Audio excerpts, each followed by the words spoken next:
گاڑی کی پچھلی سیٹ کا دروازہ کھولتے حرم کو بٹھایا اور خود بھی دوسری جانب سے پچھلی سیٹ پر بیٹھ گیا۔ سفر شروع ہوا تو حرم کا دل گھبرانے لگا۔ وہ سالوں بعد گاڑی میں بیٹھی تھی۔ یکدم اسے اپنا آخری ٹیکسی کا سفر یاد آنے لگا جو اس نے بنش کے ساتھ کیا تھا۔ تم ٹھیک ہو حرم؟ زاویار اس کی بگڑی کیفیت دیکھ بولا تو وہ روتے ہوئے زاویار کو دیکھنے لگی۔ میں کہاں جا رہی ہوں؟ وہ گھبرائے لہجے میں پوچھ رہی تھی۔ تم گھر جا رہی ہو میرے ساتھ، جہاں سب تمہارا انتظار کر رہے ہیں۔ چچا، چچی، دادا سب ہیں وہاں۔ زاویار کے کہنے پر حرم کا چہرہ تاریک ہونے لگا۔ نہیں، میں نہیں جاؤں گی، میں گھر نہیں جاؤں گی۔ وہ باقاعدہ رونے لگی۔ ریلیکس حرم، آج تمہارے ساتھ کچھ غلط نہیں ہوگا۔ زاویار نے اسے سمجھانا چاہا۔ نہیں، پلیز، میں گھر نہیں جاؤں گی۔ مجھے کسی سے نہیں ملنا۔ میں کسی کو نہیں جانتی، کوئی مجھے نہیں جانتا۔ حرم بری طرح گھبرا رہی تھی۔ حرم، میری بات سنو، کوئی تمہیں کچھ نہیں کہے گا، سب تم سے بہت محبت کرتے ہیں، تمہارا ڈر 2 منٹ میں نکل جائے گا۔ تم جانتی ہو تمہارے جانے کے بعد سے چچی کی کیا حالت ہے؟ پلیز۔ زاویار اسے سمجھانے لگا۔ مسلسل سمجھانے پر وہ خاموش ہوئی، پھر کسی نقطے کو باہر دیکھنے لگی۔ اس کی زبان تو خاموش ہو گئی تھی پر چہرے کے تاثرات بہت کچھ بول رہے تھے جو فی الوقت زاویار سمجھنے سے قاصر تھا۔ گاڑی ایئرپورٹ کے باہر رکی تھی۔ زاویار حرم کو لیے ایئرپورٹ کے اندر کی جانب بڑھا تھا۔ نہ جانے پریس والوں کو بھی اس نے خبر کی تھی کہ وہ وہاں موجود ہے۔ زاویار کے ساتھ چادر میں موجود اس لڑکی کے متعلق سوال کر رہے تھے۔ ان سب کے سوالوں کو نظر انداز کرتا زاویار حرم کو لیے اندر بڑھ گیا۔ حرم ایک بار پھر بالکل خاموش ہو چکی تھی، جیسے اس کے وجود میں جان ہی نہ ہو۔ 3 گھنٹے بعد وہ لوگ کراچی ایئرپورٹ پر اترے تھے۔ وہاں پہلے سے ہی گاڑی ان کے انتظار میں کھڑی تھی۔ زاویار حرم کو لیے گھر کی جانب روانہ ہوا تھا۔ جو ہی گاڑی مینشن کے باہر رکی، حرم کے چہرے کے تاثرات خطرناک حد تک بگڑنے لگے۔ یہ وہی دروازہ تھا جس سے وہ 3 سال پہلے نکلی تھی۔ زاویار نے اس کے ہاتھ پر اپنے ہاتھ کا دباؤ ڈالا تھا۔ حرم زاویار کو دیکھتے نفی میں سر ہلانے لگی، پر گاڑی مینشن کے اندر داخل ہو گئی۔ زاویار گاڑی سے باہر نکلا، حرم کی جانب کا دروازہ کھولا، حرم کو سہارا دیا تو بمشکل اس نے اپنی کانپتی ٹانگیں گاڑی سے باہر رکھی۔ زاویار حرم کو لیے اندر کی جانب بڑھا۔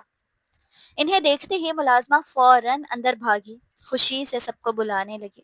سب نیچے آئے۔ زاویار اور حرم کو اندر آتے دیکھا، پر کسی ایک کے چہرے پر بھی مسکراہٹ نہیں تھی، بلکہ تاثرات خطرناک حد تک سرد تھے۔ صرف مریم بیگم تھیں جو بے یقینی سے حرم کو دیکھ رہی تھی۔ کچھ لمحے تو وہ یقین ہی نہیں کر پائی تھی کہ ان کے سامنے جو لڑکی کھڑی تھی وہ حرم تھی۔ وہ تو مکمل تبدیل ہو چکی تھی۔ اس لڑکی کو یہاں کیوں لائے ہو زاویار؟ دادا جان کی آواز گونجی تھی۔ زاویار جو اب تک مسکرا رہا تھا، دادا جان کی بات پر مسکراہٹ سنتی تھی۔ کیا مطلب؟ اسے کیوں لایا ہوں؟ آپ شاید اسے پہچانے نہیں دادا جان، یہ حرم ہے۔ زاویار نے خوشی سے بتایا۔ یہ حرم نہیں زاویار، یہ نیلم ہے۔ اس کے کرتوتوں نے اسے نیلم بنایا ہے اور اب ہم اسے قبول نہیں کر سکتے۔ دادا جان نے سختی سے کہا۔ ارباز خان زادہ نظریں جھکائے کھڑے تھے۔ مریم بیگم بے یقینی سے اپنے سسر کو دیکھ رہی تھی۔ نگہت بیگم کے ماتھے پر بھی زاویار کے ہاتھ میں حرم کا ہاتھ دیکھتے گہرے بل تھے۔ یہ کیا بچوں جیسی باتیں ہیں دادا جان؟ جو ہوا اس میں اس کا کوئی قصور نہیں تھا، صرف ایک چھوٹی سی غلطی ہوئی تھی۔ آپ لوگ تو بڑے ہونے کا ثبوت دیں، میں تو سمجھا تھا آپ لوگ حرم کو دیکھتے۔ زاویار کی بات مکمل نہیں ہوئی تھی جب نگہت بیگم غصے سے بولی تھی۔ سب سے پہلے تو زاویار تم اس لڑکی کا ہاتھ چھوڑو۔ نگہت بیگم کے کہنے پر زاویار نے نہ سمجھی سے اپنی ماں کو دیکھا۔ کم از کم وہ ان سے یہ توقع نہیں کر رہا تھا۔ تم نے سنا نہیں تمہاری ماں کیا کہہ رہی ہے؟ حمید خانزادہ نے بھی بات میں حصہ لیا۔ مریم بیگم سب کو نظر انداز کرتے حرم کی جانب بڑھنے لگے جب ارباز خانزادہ نے ان کی کلائی پکڑ لی۔ ارباز، آپ بھی ان سب کی طرح؟ مریم بیگم نے بے یقینی سے پوچھا۔ ارباز خانزادہ کی نگاہیں سخت ہو گئیں۔ تمہاری بیٹی مر چکی ہے، یہ تمہاری بیٹی نہیں ہے، سمجھ لو مر گئی تمہاری بیٹی، ارباز خانزادہ نے سختی سے کہا اور چہرہ پھیر گئے۔ مریم بیگم کا ہاتھ اب تک ان کی گرفت میں تھا۔ کتنی گھٹیا سوچ کے مالک ہیں آپ سب، مجھے یقین نہیں آ رہا۔ دادا جان، بابا سائیں، چاچا سائیں، یہ آپ لوگوں کا خون ہے، آپ لوگوں کی اولاد۔ زاویار نے بے یقینی سے کہا جب دادا جان غصے سے چلائے۔ ان کا بی پی بڑھنے لگا۔ جانتے بھی ہو باہر کیا چل رہا ہے؟ نیوز دیکھی ہے تم نے؟ ہر نیوز چینل پہ یہ خبر چل رہی ہے کہ زاویار خانزادہ کی کزن حرم خانزادہ کوٹھے سے ملی ہے۔ 3 سال سے جو گمشدہ تھی وہ جسم فروشی کے اڈے پر جسم فروشی کر رہی تھی۔ لوگ تھو تھو کر رہے ہیں۔ اس کے ملنے کی خبر سے بہتر تھا کہ اس کی موت کی خبر ملتی۔ دادا جان نفرت انگیز لہجے میں بولے تو زاویار کے پاس کہنے کو کچھ نہ بچا، جبکہ حرم ساکھ تو جامت جیسی آئی تھی ویسی کھڑی تھی۔ اس کی نگاہیں جھکی ہوئی تھی۔ نگہت بیگم غصے سے آگے بڑھی تھی۔ زاویار کے ہاتھ سے حرم کا ہاتھ اس طریقے سے جھٹکا تھا کہ ان کا ہاتھ غلطی سے بھی حرم کو نہ چھوئے۔ یہ لڑکی پاک نہیں رہی زاویار، اس سے دور رہو، اس کو چھو کر اپنے آپ کو ناپاک مت کرو۔ نگہت بیگم غرنائی۔ زاویار کا جواب دے گیا تھا۔ بس کر دیں آپ لوگ، چپ ہو جائیں، اس سے پہلے میں اپنی برداشت کھو دوں۔ زاویار کی دھاڑ پر سناٹا چھا گیا تھا۔ تم اس لڑکی کے لیے ہم سے لڑ رہے ہو زاویار؟ ہم دشمن تو نہیں تھے نا؟ پر اس نے کیا کیا؟ اس کے ساتھ جو کچھ بھی ہوا یہ اس کے ذمہ دار خود ہے۔ نگہت بیگم ایک بار پھر زہر اگل رہی تھی۔ بس کر دیں بھابھی، میری حرم کی جگہ آپ کی نیہا بھی تو ہو سکتی تھی۔ مریم بیگم نے تڑپ کر کہا تھا۔ چپ کرو مریم، خبردار اگر نیہا کا مقابلہ حرم سے کیا تو۔ میری بیٹی شروع سے اپنی حدود جانتی تھی۔ اگر حرم نے بھی اپنی حدود سمجھی ہوتی نا تو حالات یہاں تک نہیں پہنچتے۔ نگہت بیگم کے کہنے پر مریم بیگم پتھر ہوئی۔ وہ صفاق عورت کو دیکھنے لگی۔ بہت اچھے خیالات ہیں آپ کے ماموں، پر میں آپ کے خیالات سے اختلاف رکھتا ہوں۔ آپ خاموش ہو جائیں۔ حرم کو آپ لوگ قبول کریں یا نہ کریں، میں قبول کر چکا ہوں۔ زاویہ نے بات ختم کرنی چاہی تھی، وہ حرم کی بگڑتی حالت دیکھ رہا تھا۔ تم قبول کر بھی لو تو ہم قبول نہیں کریں گے زاویار، تم سوچنا بھی نہیں کہ میں حرم کو قبول کروں گی، بلکہ میں اب تمہارا حرم سے دوبارہ ملنا بھی برداشت نہیں کروں گی۔ بہت جگہ ہے جہاں بے سہارا لوگ رہتے ہیں، اسے وہاں چھوڑو یا میری بلا سے مار دو، پر تم دوبارہ حرم کے آس پاس بھی نظر نہیں آؤ گے۔ اس کی نحوست تمہیں بھی کھا جائے گی، غلیظ لڑکی جس کے وجود پر نہ جانے کتنے۔ ابھی نگہت بیگم نے اتنا ہی کہا تھا جب زاویہ نے اپنی شال اتار کر حرم کے کندھوں پر پھیلائی تھی، اور اس کا یہ عمل سب کو ساکھ کر گیا تھا، خود حرم کو بھی۔ حرم بے یقینی سے نگاہیں اٹھاتے زاویار کو دیکھ رہی تھی۔ زاویار نے اس کے اوپر اپنی شال ڈالی تھی۔ یہ کوئی معمولی بات نہیں تھی۔ میں نے اس کے اوپر اپنے لباس کا حصہ ڈالا ہے، اس کا مطلب سمجھتے ہیں نا آپ سب؟ اب میرے لباس کو کوئی گندا کرنے کی کوشش کرے گا تو میں برداشت نہیں کروں گا۔ زاویار نے انگلی اٹھا کر وارن کیا یا تنبیہ کی۔ ٹھیک ہے، اگر تم اس لڑکی کو اپنی چادر پہناؤ گے تو میرا تم سے رشتہ ختم زاویار، بلکہ گھر میں سب کا رشتہ تم سے ختم۔ نگہت بیگم نے روتے ہوئے کہا۔ ٹھیک ہے، پھر آپ لوگ کل میری فاتحہ کر دیجئے گا۔ یہ کہتے ہوئے اس نے حرم کا ہاتھ پکڑا تھا اور غصے سے حرم کو کھینچتے ہوئے وہاں سے باہر نکلا تھا۔ حرم کو واپس گاڑی میں بٹھاتے وہ نگہت بیگم کی چیخ و پکار کو مکمل نظر انداز کر گیا تھا۔ گاڑی مینشن سے باہر نکلتی ایک بار پھر سڑک پر دوڑنے لگی تھی۔ زاویار حرم کو لیے اپنے دوسرے گھر میں آیا تھا جو کاروباری ضرورتوں کے لیے تھا۔ حرم کو اندر لاتے سے صوفے پر بٹھایا تھا اور خود حرم کے سامنے بیٹھ کے اپنا سر ہاتھوں میں تھام گیا تھا۔ جو ہوا اس کی توقع زاویار کو بالکل نہیں تھی۔ جو اس نے سوچا تھا سب کچھ اس کا الٹ ہوا تھا۔ میں نے کہا تھا مجھے نہیں جانا، میں جانتی تھی کوئی مجھے قبول نہیں کرے گا۔ حرم نے تلخی، بے بسی اور بہت سارے ملے جلے جذبات سے کہا۔ افسوس اور حیرت تو مجھے چچا سائیں پر ہو رہی ہے۔ وہ کیسے تمہیں دھتکار سکتے ہیں؟ تم تو ان کی اولاد ہو، ان کا خون۔ میں سمجھا تھا وہ تمہیں سینے سے لگائیں گے۔ انہوں نے بہت ڈھونڈا حرم تمہیں، میں نے انہیں تمہارے لیے تڑپتے دیکھا تھا۔ زاویار ضبط و افسوس سے کہہ رہا تھا۔ حرم نے زور سے اپنی آنکھیں میچی، لب کچھ کہنے کو پھڑپھڑائے پر سمجھ نہ آیا کیا کہے۔ زاویار صوفے سے کھڑا ہوا، قدم آگے بڑھائے ہی تھے کہ حرم کی آواز پر قدم تھمے۔ قبول کر لیتے شاید اگر 1.5 سال پہلے مجھ سے نہ ملے ہوتے۔ حرم کے بات پر زاویار نے ناسمجھی سے حرم کو دیکھا، فوراً حرم کے مقابل بیٹھا۔ تم کہہ رہی ہو چچا تم سے 1.5 سال پہلے ملے تھے؟ زاویار کی آنکھیں بے یقینی کی کیفیت میں پھیلی تھیں۔ ہاں، تلخ مسکراہٹ حرم کے ہونٹوں پر جھلکی۔ کہاں؟ زاویار کو ابھی یقین نہیں آ رہا تھا۔ کوٹھے پر۔ بات کرتے ایک بار پھر حرم کا لہجہ بھیگنے لگا تھا۔ چچا کو معلوم تھا تم کوٹھے پر ہو؟ وہ تم سے ملنے کوٹھے پہ آئے تھے؟ زاویار کے ماتھے پر بل پڑے تھے۔ اگر ان کو معلوم تھا تو کچھ بتایا کیوں نہیں؟ حرم کا بازیاب کیوں نہیں کروایا؟ اس سوال نے زاویار کو جھنجھوڑ دیا۔ وہ مجھ سے ملنے نہیں آئے تھے بلکہ لاہور کے کوٹھے پر کمسن حسن تلاش کرنے آئے تھے جب انہیں نیلم کے کمرے میں بھیجا گیا۔ حرم نے کہتے صوفے کی کشن کو اس طرح نوچا تھا کہ ناخن اس میں گڑنے لگے تھے۔ البتہ زاویار کا وجود تو پتھر ہو چکا تھا۔ وہ نیلم کے کمرے میں آئے تھے پر مجھے پہچان نہیں سکے تھے کیونکہ میں حرم جیسی دکھتی ہی نہیں تھی، پر انہیں مجھے پہچاننا چاہیے تھا نا، ایک لوٹی بیٹی تھی میں ان کی۔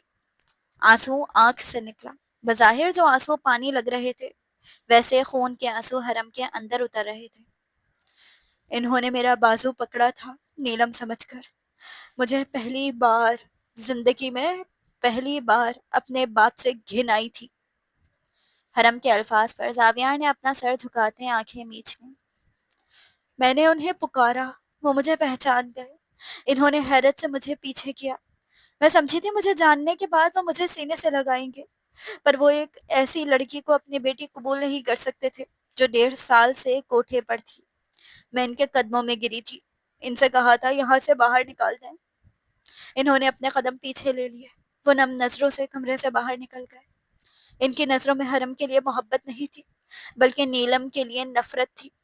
اس رات رانی بائی کو معلوم ہو گیا تھا کہ آنے والا میرا باپ تھا۔ ان لوگوں نے مجھے بیسمنٹ میں بند کیا پر میں مطمئن اور منتظر تھی کہ میرا باپ مجھے لینے آئے گا، پر 2 دن بعد مجھے باہر نکال لیا گیا کیونکہ بابا نے پلٹ کر نہیں دیکھا تھا۔ ان کی بہت عزت تھی معاشرے میں، اگر گمشدہ بیٹی جسم فروش نکل آتی تو عزت خاک ہو جاتی۔ وہ نہیں آئے۔ حرم کی آنکھ سے آنسو گرنے لگے۔ زاویار سے برداشت کرنا مشکل ہوا تو وہ وہاں سے جانے لگا، پر حرم اس کے مقابل آ کھڑی ہوئی۔ میں جسم فروش کہلائی، پر بابا کیا کہلائیں گے؟ حرم کا سوال کربناک تھا۔ اس رات اگر بابا کو میں گندگی کا ڈھیر لگی تو ان کو اپنا آپ کیا لگا؟ انہیں تو پھر اپنا وجود خنزیر لگنا چاہیے تھا نا۔ اگر جسم فروش عورتیں گند ہیں تو گند کھانے والا تو خنزیر ہوتا ہے نا۔ زاویار پتھرائی نظروں سے حرم کو دیکھے گیا۔ بولے نا، بابا کون ہوئے پھر؟ حرم کی آواز بلند ہوئی، وہ رونے لگی۔ سزا تو دونوں کے لیے برابر ہے نا، جو سزا بد نظر عورت کے لیے وہی بد نظر مرد کے لیے ہے، جو سزا زنا کرنے والے مرد کے لیے ہے وہی سزا زنا کرنے والی عورت کے لیے ہے۔ تو دنیا کے ہر معاشرے میں مرد سرخرو کیوں ہو جاتا ہے؟ میں تو مظلوم تھی، مجھے زبردستی وہاں رکھا گیا تھا، مجبور کر کے زبردستی وہ کام کروایا گیا تھا۔ پر بابا، وہ تو اپنی مرضی سے وہاں آئے تھے، اپنی مرضی سے وہ کام کرتے تھے، تو وہ پھر عزت دار کیسے ہو گئے؟ وہ چلائی۔ حرم پلیز۔ زاویار نے اسے خاموش کروانا چاہا۔ کیوں پلیز؟ کیوں؟ سزا خالی مجھے کیوں؟ بابا کو کیوں نہیں؟ بابا جیسے مردوں کو کیوں نہیں؟ وہ تو شکر ہے نا کہ اللہ نے محشر بنایا ہے، اگر محشر نہ ہوتا تو کسی کو انصاف ہی نہیں ملتا، کیونکہ یہ دنیا کی عدالت تو ظالم کا ساتھ دیتی ہے۔ پر میں بہت مطمئن ہوں، میں زندگی میں اپنی اذیت کے بدلے نہیں لے سکتی، پر مجھے یقین ہے محشر میں میرا اللہ کسی کو نہیں بخشے گا۔ اس کی عدالت میں ناانصافی نہیں ہوتی۔ حرم روتے ہوئے کمرے میں بھاگی تھی، جبکہ زاویار نے سانس لینا محال ہو گیا تھا۔ آنکھ آنسوں سے کنارے سے نکلتا داڑھی میں جذب ہوا تھا۔ اپنی آنکھوں پر سن گلاسز لگاتے وہ گھر سے باہر نکلا تھا۔ گھر چلو۔ زاویار کے حکم پر ڈرائیور نے گاڑی سٹارٹ کی تھی۔ گاڑی گھر کے پورچ میں رکی۔ زاویار نے گہری سانس لی اور اندر کی جانب بڑھ گیا۔ فائقہ بیگم گھر آئی ہوئی تھی۔ نیہا بھی ایک صوفے پہ بیٹھی تھی اور درمیان بچے کی شاہ رکھی تھی۔ گھر کے تمام افراد وہی موجود تھے۔ سب کے ہونٹوں پر مسکراہٹ تھی، صرف مریم بیگم وہاں نہیں تھی۔ کیسے ہے چچا جان؟ وہاں بیٹھتے سب کو نظر انداز کرتے زاویار ارباز خانزادہ سے مخاطب ہوا تھا۔ ویسے نیلم کیسی لگی تھی آپ کو؟ زاویار نے سن گلاسز اتارتے سوال کیا تو ارباز خانزادہ کے چہرے کا رنگ اڑا۔ دادا سائی نے ماتھے پر بل ڈالے اپنے پوتے کو گھورا۔ تم یہاں کیوں آئے ہو؟ کہا تھا نا جب اس لڑکی سے تعلق رکھو گے تب تک یہاں قدم نہ رکھنا۔ دادا جان نے اٹل لہجے میں کہا۔ دادا سائی، گھر صاف کرنا ہے تو مکمل صاف کریں نا، آدھے گھر میں گندگی رکھیں گے تو بدبو پھر بھی پورے گھر میں ہی پھیلے گی۔ زاویار نے چبھتے لہجے میں کہا۔ نگاہیں ارباز خانزادہ پر جمی تھی۔ اپنی بکواس بند کرو، کیا مطلب ہے ان سب باتوں کا؟ ارباز خانزادہ غصے سے غرائے۔ ان کی چیخ پر مریم بیگم کچن سے نکلتی باہر آئیں۔ مطلب بھی میں بتاؤں؟ نیلم یاد ہے چچا سائیں یا بھول گئے؟ زاویار نے طنزیہ مسکراتے پوچھا تو ارباز خانزادہ غصے سے اس کا گریبان پکڑ گئے۔ اپنی بکواس بند کرو، ارباز خانزادہ دانت پیستے غرائے۔ گھن تو آئی ہوگی نا خود سے، جب غلطی نیت سے اسے چھوا، راتوں کو نیند نہیں آتی ہوگی نا؟ زاویار خانزادہ ٹھنڈے ٹھار مسکراتے لہجے میں بولا۔ ارباز خانزادہ کا ضبط جواب دے گیا۔ زاویار کے منہ پر زور دار تھپڑ رسید کیا۔ Shut up! ارباز خانزادہ چلائے۔ کیا بدتمیزی ہے زاویار، یہ کس نیلم کی بات کر رہی ہو؟ حمید خانزادہ نے غصے سے کہا۔ ارباز خانزادہ باہر نکلنے لگے جب زاویار نے ان کا بازو پکڑتے انہیں روکا۔ ایسے کیسے چچا سائیں؟ سب کو بتائیں نیلم کون ہے؟ آپ کی اس سے کب اور کہاں ملاقات ہوئی؟ زاویار کے سوال پر ارباز خانزادہ کے پسینے چھوٹنے لگے۔ آپ سے نہیں بتایا جا رہا ہے، میں بتا دیتا ہوں۔ نیلم لاہور کے ایک کوٹھے پہ ہوتی تھی جس سے چچا سائیں کوٹھے پہ ملے تھے 1.5 سال پہلے۔ اپنے دوست کے ساتھ گئے تھے اور ان کی خدمت میں نیلم کو پیش کیا گیا تھا، ہے نا چچا سائیں؟ زاویار کے سوال پر ارباز خانزادہ کا چہرہ زرد پڑنے لگا۔ کچن کے دروازے پر کھڑی مریم لڑکھڑاتے قدموں سے واپس آئی۔ شوق لگا؟ شریف النفس چچا سائیں کوٹھے کی رونقیں لوٹنے گئے تھے، پر اصل جھٹکا آپ کو نیلم کے بارے میں جان کے لگے گا۔ آپ لوگوں کو پتا ہے نیلم؟ زاویار نے اتنا ہی کہا جب چچا سائیں نے زور سے اس کا بازو پکڑا۔ بکواس بند کرو، وہ غرائے۔ وہ نیلم کوئی اور نہیں، حرم تھی، اپنی ہی بیٹی۔ وہ ایک رات کے لیے خریدنے والا شخص یہ ہے۔ زاویار کی بات پر سب نے منہ پر ہاتھ رکھ لیا۔ دادا سائیں بے یقینی سے بیٹے کو دیکھنے لگے۔ مریم ان کو نفرت سے دیکھتی ان کے مقابل آئی۔ جھوٹ جھوٹ بول رہا ہے یہ، انہوں نے کہنا چاہا جب تھپڑ کی آواز لاؤنج میں گونجی۔ یہ تھپڑ مارنے والی مریم بیگم تھی۔ آپ ایسا کیسے کر سکتے ہیں ارباز؟ اپنا گناہ چھپانے کے لیے میری بیٹی کو اس زہریلی خندق میں چھوڑ دیا؟ مریم بیگم ارباز خانزادہ کا گریبان پکڑے چلائیں تو دادا سائیں کے ماتھے پر بل پڑے۔ دماغ خراب ہو گیا ہے بہو تمہارا، مرد ہے یہ، مرد بے لباس بھی گھومے تو عزت نہیں جاتی، مگر لڑکی؟ دادا جان کی بات پر زاویار کے ماتھے پر بل پڑے۔ کچھ تو خیال کرے ابا سائیں، بال سفید ہو گئے ہیں آپ کے، کیا اللہ کے سامنے کھڑے ہو کر آپ کی جسٹیفیکیشن دے سکتے ہیں؟ بولے؟ جب اللہ ارباز کو زنا کی سزا دے رہا ہوگا تو کیا بولیں گے آپ یہ؟ کہیں مرد تھا میں؟ گھن آ رہی ہے مجھے ارباز سمیت آپ سب سے۔ میری بیٹی اگر پاک نہیں رہی تو آپ اس سے زیادہ پلیٹ ہیں۔ آپ کو تو اسی وقت مر جانا چاہیے تھا جب اپنی ہی بیٹی کو گندی نیت سے چھوا تھا۔ شرم نہیں آتی آپ کو ارباز؟ مریم بیگم پے در پے ان کے منہ اور سینے پر گردن پر مرتی بے بسی سے پیچھے گرنے لگی تھی جب زاویار نے انہیں تھاما۔ دادا سائیں مزید کچھ نہیں بول پائے تھے جبکہ ارباز خانزادہ زمین پر بیٹھتے روتے مریم بیگم کے سامنے ہاتھ جوڑ گئے تھے۔ معاف نہیں کروں گی ارباز، میں سالوں سے سوچ رہی ہوں میری بیٹی کو کس کے گناہ کی سزا ملی، پر میری بیٹی کو آپ کی نحوست کھا گئی۔ بے نمازی کی نحوست 40 گھر تک جاتی ہے تو آپ تو زانی ہے، آپ کی نحوست ہمیں کھا گئی، برباد کر گئی۔ اپنا سر پیٹتے وہ چیخنے لگی۔ میں یہاں نہیں رہ سکتی زاویار، مجھے یہاں سے لے چلو، میں اپنی بیٹی کے ساتھ رہوں گی۔ میں اسے پاک مانتی ہوں، وہ بے قصور ہے۔ اس کا قصور صرف اتنا تھا کہ اس نے اپنی نادانی میں اس لڑکی پر اعتبار کیا، وہ گندی نہیں ہے زاویار۔ مریم بیگم زاویار کے سینے پر سر رکھتی رونے لگی۔ زاویار نے افسوس سے وہاں کھڑے سب لوگوں کو دیکھا اور آخر میں اپنی ماں نگہت کو جو آنکھوں میں آنسو لیے مریم بیگم اور زاویار کو دیکھ رہی تھی۔ عورت کو تو عورت کی تکلیف سمجھنی چاہیے مورے، جو عورت اپنے باغ میں بیٹی جیسا پھول رکھتی ہو، اسے دوسرے کی بیٹی کا درد کیوں نہیں ہوتا؟ اگر حرم کی جگہ نیہا ہوتی تب بھی آپ ایسی ہی ہوتی؟ زاویار نے افسوس سے کہا۔ نگہت بیگم نگاہ پھیر گئیں۔ زاویار افسوس سے مریم بیگم کو سہارا دیتے پلٹا جب نگہت بیگم تڑپ کر بولی، میں اس سے مل لوں گی، اس کو معاف کر دوں گی، اسے کچھ نہیں کہوں گی، پر تم پیچھے ہٹ جاؤ زاویار۔ بہت خواب دیکھے ہیں میں نے تمہاری شادی اور تمہارے وارث کے، پر تم حرم جیسی لڑکی ڈیزرو نہیں کرتے۔ میں اسے بہو تسلیم نہیں کر سکتی، نہ اس کے پیٹ سے ہونے والی اولاد کو اپنا وارث۔ نگہت بیگم نے آنسو صاف کرتے کہا۔ زاویار نے گہری سانس لی۔ حرم نے آپ کے ساتھ ایسا کچھ کیا ہی نہیں مورے کہ وہ آپ سے معافی مانگے یا آپ اسے معاف کریں۔ نہ اسے آپ سے ملنے کی ضرورت ہے، اور رہی بات میں اسے ڈیزرو کرتا ہوں یا نہیں، تو 3 سال میں نے اس کے لوٹنے کی دعائیں مانگی ہیں۔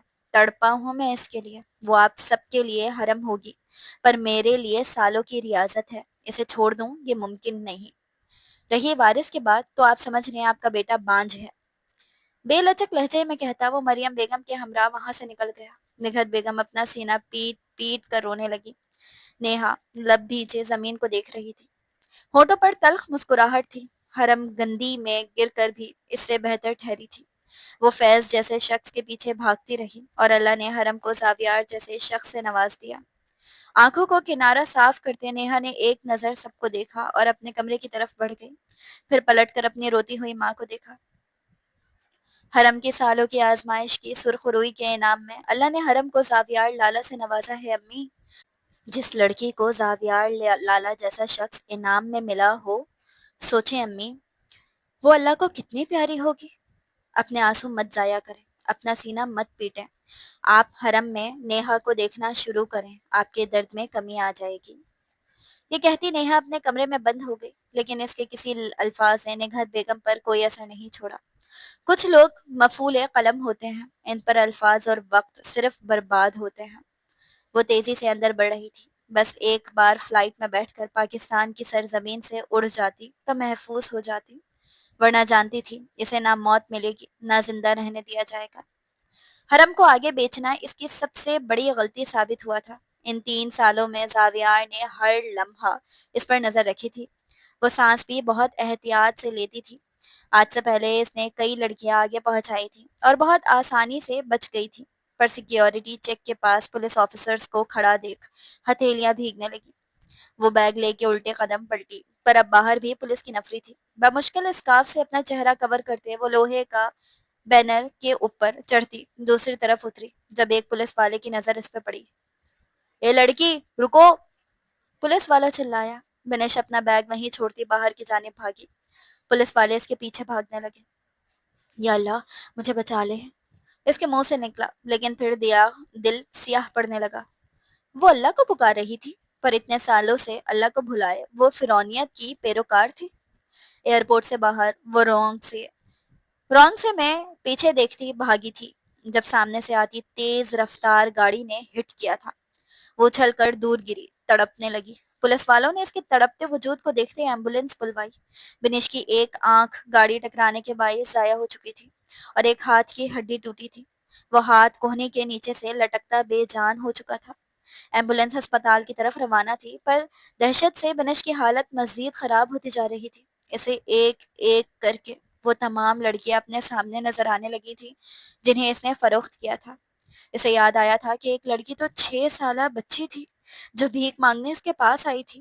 اس بچی کو کھانے کا لالچ دیتے بنش نے اپنی گاڑی میں بٹھایا تھا اور بے ہوش کر کے عزیز کو دیا تھا، پر وہ بچی آگے نہیں پہنچی تھی، بلکہ عزیز کے آدمیوں کی ہوس کا نشانہ بن گئی تھی۔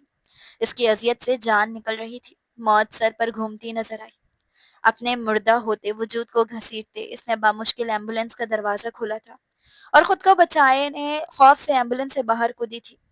روڈ تو خالی تھے، لیکن دوسرے کٹ سے آتا واٹر ٹینکر اس کے اوپر سے گزر گیا تھا۔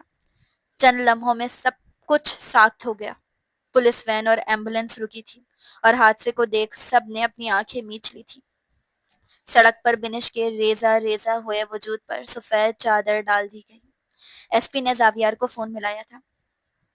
حرم مریم بیگم کی گود میں سر رکھے ساخت جامت بیٹھی تھی۔ زاویار سامنے صوفے پر بیٹھا یک تک آنکھیں موندے بیٹھی حرم کو دیکھ رہا تھا۔